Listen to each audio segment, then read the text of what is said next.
Oi pessoal, tudo bem? Hoje a gente vai começar a gravar alguns vídeos com a correção da prova de português, de língua portuguesa, do último Enseja, que foi o de 2019, tá? A gente vai trabalhar as questões de português. Nesse primeiro vídeo a gente vai até a questão 14 e depois em outros vídeos a gente continua corrigindo as outras, tá bom? Vamos lá então.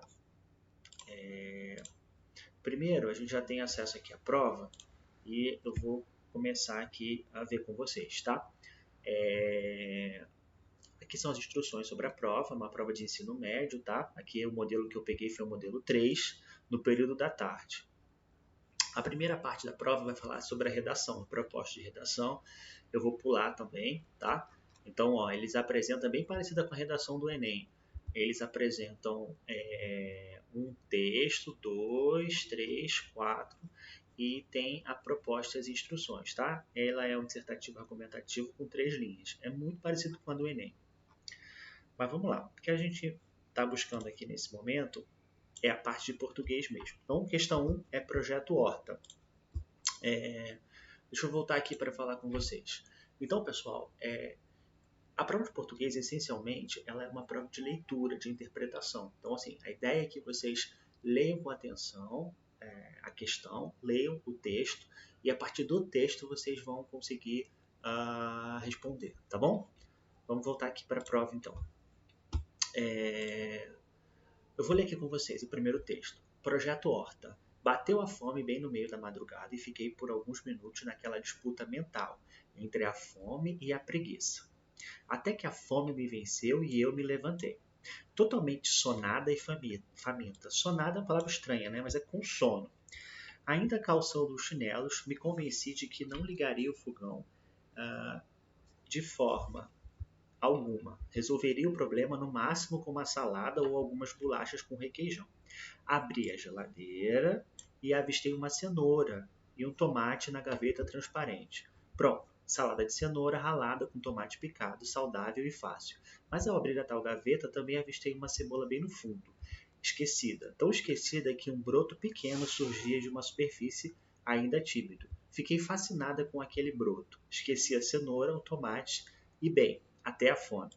Então, pessoal, aqui tem Flender C. Glamour, de 2015.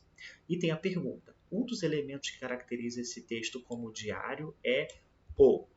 Então, pessoal, voltando aqui, olha só. A primeira questão, ela está falando assim, olha, ela te dá um texto, e ela diz que esse texto ele é um texto de diário. E ela diz quais as características desse texto de diário. Qual que é esse primeiro item, na verdade, da questão? A questão está trabalhando com um conceito, que é um conceito que a gente chama de gêneros textuais, em que cada texto apresenta elementos e características próprias. Então, por exemplo, uma receita de bolo, ela apresenta determinadas características. Ela tem, por exemplo, os ingredientes e o modo de preparo. Essas características da receita de bolo, elas determinam esse texto. Essa determinação, esse tipo de texto, a gente chama de gênero textual. Então é o gênero receita, tá? Cuidado com o termo tipo, porque também existem outros tipos textuais. Mas assim, esse gênero é o gênero diário. Então vou voltar aqui. No gênero diário, ela está dizendo que existe uma característica. Vamos ver qual característica que poderia ser. Uso dos verbos em primeira pessoa, predominância da temática culinária, apresentação de um fato científico e emprego frequente de adjetivos. Gente, olha só. Primeiro, a gente tem que saber algumas coisas. Né? Então, uso dos verbos em primeira pessoa. Então, a gente precisa lembrar, pessoal, vou colocar aqui uma tela junta. A gente precisa lembrar o que é uma primeira pessoa. O que é essa ideia de primeira pessoa? Quando a gente fala de pessoa, está falando das pessoas que são os pronomes, né? Seriam, na verdade, as pessoas do discurso. A primeira pessoa, a segunda pessoa, a terceira pessoa. Normalmente a gente aprende como eu, tu, ele ou ela, nós, vós, eles ou elas. Então, a primeira pessoa do singular, eu. Primeira pessoa do plural, nós. Segunda pessoa do singular, tu. Segunda pessoa do plural, vós. terceira pessoa do singular, ele ou ela, terceira pessoa do plural, eles ou elas. Nesse caso aqui, o que o texto está propondo para a gente? Ele está propondo o uso dos verbos em primeira pessoa. Vamos ver se tem verbos na primeira pessoa. Então, primeiro, verbo. Verbo a gente entende como, de forma bem geral, né? Depois a gente pode ver os itens de classe de palavras. Eu até deixo aqui o link para estudar classe de palavras, é muito importante. Verbo é uma palavra que determina ação, estado ou fenômeno da natureza. A gente diz assim, o verbo está muito ligado à ação, como estudar, como correr, como viver, né? Uma ação, atirar, chutar. E o verbo tem uma característica importante que ele é muito flexível, ele tem uma flexão muito grande. Então vamos lá. Venceu é um verbo, levantei é um verbo. Bateu. Bateu não está na primeira pessoa, porque seria a fome que bateu. Ela bateu. Bem no meio da madrugada, venceu não está, mas levantei está. Abri, avistei está na primeira pessoa. Eu avistei. Também avistei de novo. Fiquei. Alguns verbos na primeira pessoa. Agora, usar o verbo na primeira pessoa é uma característica de diário? Vamos pensar, segura essa questão. Vamos ver a 2. Predominância da temática culinária. O diário, ele está necessariamente relacionado à predominância de temática culinária? Então, assim, pensa aqui comigo. A gente precisa ter o tema culinária para ter um diário? Não. A questão B não está correta. Por quê? Porque não é necessário que um diário tenha predominância temática culinária. C. Apresentação de um fato científico. É preciso que um diário tenha fato científico? É preciso que um diário trate de tema científico? Não. Falso também. Então, vamos para a terceira. Para a quarta, emprego frequente de adjetivos. É necessário que um diário use sempre adjetivos? Não é necessário. Ele pode usar. Mas eu posso falar, contar a minha história e não usar adjetivo. O que é adjetivo, gente? Adjetivo é uma palavra que caracteriza um substantivo. Caracteriza um nome substantivo. Então, por exemplo, eu falo gato é um substantivo. É uma palavra que dá nome ao ser. E eu falo gato é bonito, é o verbo, o estado ali, né? O verbo de ligação que a gente fala. E bonito é a característica, nesse caso, adjetivo, tá? Então, voltando aqui. Desses aqui, a resposta certa é a letra A, o uso de verbos em primeira pessoa. Então, quando eu escrevo um diário, eu falo assim, eu estava, né, em algum lugar, eu fiz isso, eu viajei, eu estudei, eu pensei, eu imaginei. Então, essas ideias relacionadas ao eu é da primeira pessoa. Então, a primeira questão, gente, ela fala de gênero textual. Gênero textual são textos que têm características e essas características os definem. Eu dei um exemplo de receita de bolo, mas eu poderia dar um exemplo de manual. Por exemplo, manual de uma televisão, de um celular, ele tem características próprias. Uma delas é a presença de verbos no imperativo. Então eu falo assim, abra tal coisa, ou ligue a televisão, aperte o botão, mova determinado, coloque determinado equipamento, tá? Essas características, pessoal, são características de um texto, por exemplo, de um manual. É a presença de verbos no imperativo, tá? Então a primeira resposta é a letra A. Vamos para 2. Repense seus hábitos do consumo. Nossos hábitos de consumo estão muito relacionados com a sociedade em que vivemos, mas a atitude de cada um de nós é muito importante e faz toda a diferença para ajudar a reduzir a pressão do consumo sobre o planeta. Sabemos que é impossível não consumir. Entretanto, é impossível não consumir, mundo do consumo. Podemos repensar nossos hábitos, modificá-los e adotar atitudes mais amigáveis e saudáveis para nós e para o meio ambiente. O primeiro passo é, antes de consumir um produto, se perguntar, eu preciso mesmo disso? E caso precise, de onde ele vem, como foi produzido? Quando paramos para pensar e não agimos por impulso, podemos fazer escolhas mais conscientes. Temos esse poder em nossas mãos. Então aqui, voltando aqui para mim, é um texto que fala sobre consumo, sobre a importância do pensamento sobre o consumo, a reflexão do consumo. Tá? É importante vocês lerem o texto com calma e entender qual o objetivo dele, né? Do que ele trata. Vamos voltar. Vou ficar aqui junto com vocês, aqui, ó. Vou botar um junto. Vamos lá. Então, pessoal, ó. Aqui. Ok, dá pra ver, né? Porque aqui acho que vai ficar menor. Então, vamos voltar lá para a tela sozinho, ficar maior.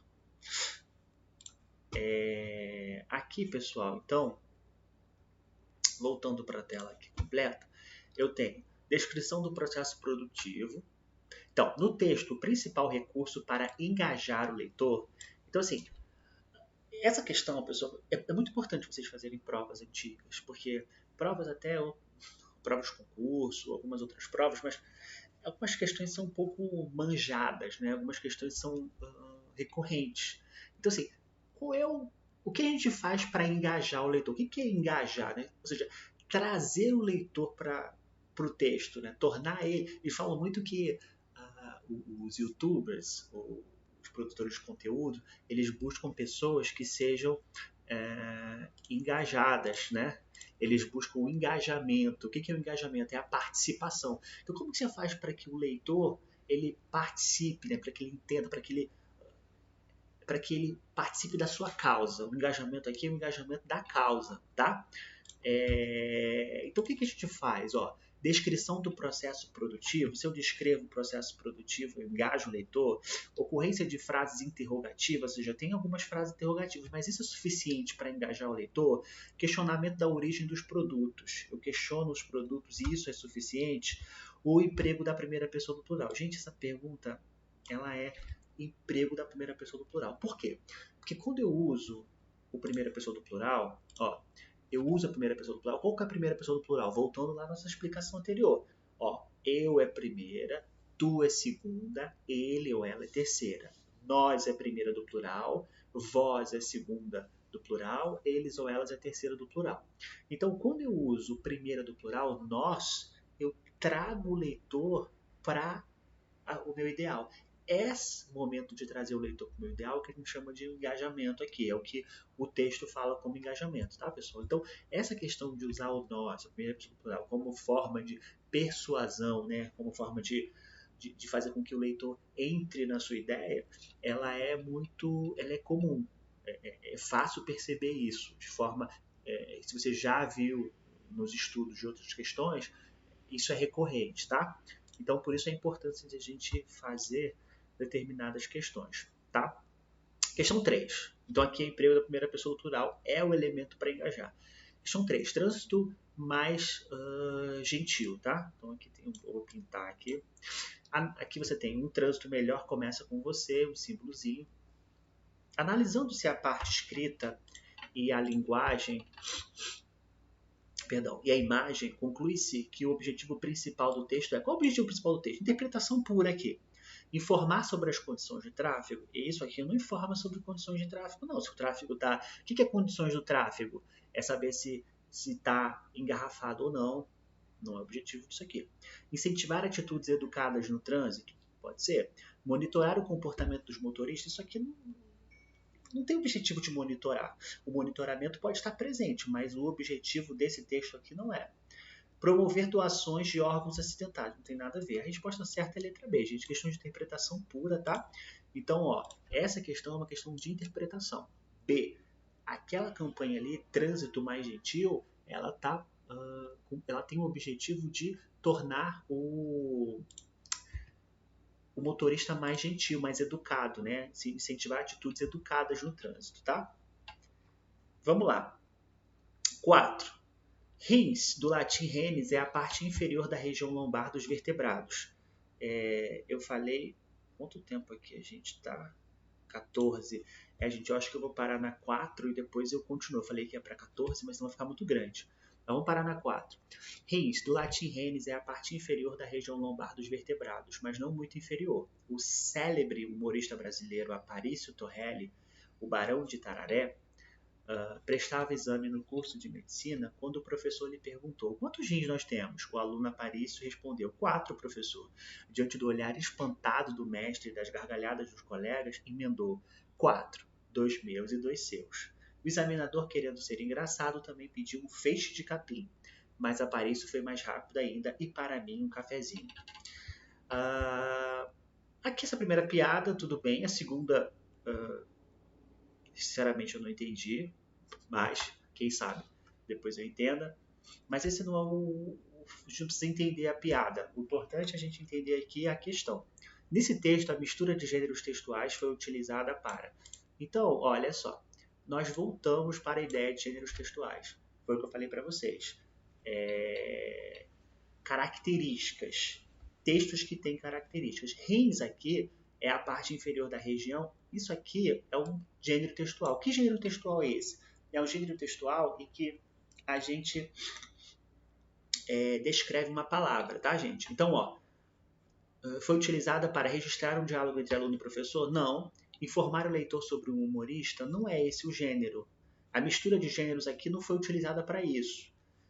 A mistura de gêneros aqui descreve comicamente um verbete, relata uma situação cômica. É uma situação cômica, mas a mistura de gêneros ela foi utilizada para descrever de forma engraçada um verbete. O que é um verbete, gente? Um verbete é o que aparece ali no dicionário. Então, quando eu vou pesquisar, sei lá, professor, eu vou ter lá a descrição no dicionário do que é o professor. Um profissional que dá aulas, que educa. Então, essa descrição é um verbete. Nesse caso aqui nosso, a gente tem o verbete rim. Só que o verbete rim não está simplesmente sendo como a parte inferior da região lombar dos vertebrados.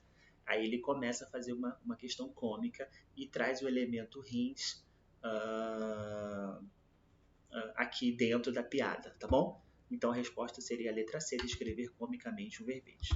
Tudo bem, pessoal? Então depois a gente vai continuar, vou parar por aqui, que vai dar mais de 15 minutos já, e depois a gente continua, tá bom? Até mais, tchau!